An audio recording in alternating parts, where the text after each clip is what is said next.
is understeer. There is oversteer. And then there's a four-wheel slide through an unavoidable spackle of rubber marbles that have built up through a fast, prolonged sweeper. A highlight reel of every other Indy 500 crash zips through my brain, as driver after driver goes offline, catches the marbles, and sails into the crunchy confines of the safer barrier. But then, there is an awful lot to be said for downforce.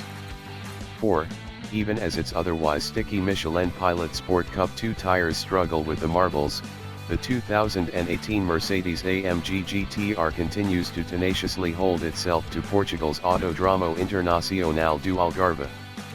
The GT R isn't just an extra stein of power poured into the regular GT with some bigger, pricier brakes thrown on for good measure. That was largely the AMG MO of yesteryear. And, okay, it still has those, but with the R, you get extra vents, foils, ducts, and diffusers that all contribute to keeping the ultimate AMG GT adhered to Portugal through that grand corner. And, quite ideally, most of them are hidden away, preventing one of the most beautiful cars in the world from becoming an overwrought track day special. Those parts also provide plenty of faith to progressively feed in throttle as that long, final sweeper unwinds into Algarve's main straight as marbles kicked up from the car ahead pang, pang, pang off the GTR's long hood.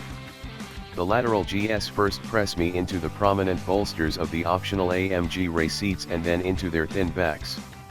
It's invigorating, but then comes the deep, guttural, nasty bellow of the hand-built 4.0-liter V8 massaged up to 585 horsepower courtesy new turbochargers with a higher boost pressure, plus a modified compression ratio, sharpened throttle mapping, and a modified exhaust, including an additional, center mount port. Mercedes says the entire combustion process has been retuned and the grand total is 82 more horsepower than in the AMG GTS. It really is a brilliant way to let you dial in the car to match your skill, preferences, and current road conditions, and to easily do so while driving extremely fast.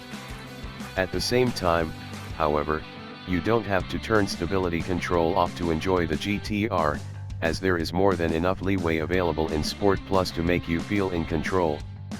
Even when skipping across those marbles, the system was more than happy to let me deal with the situation. Perhaps that's the lasting impression of the GTR, despite its stem-to-stern enhancements over lesser AMG GTS, it remains an accessible high-performance machine that can serve and flatter a diverse range of talents.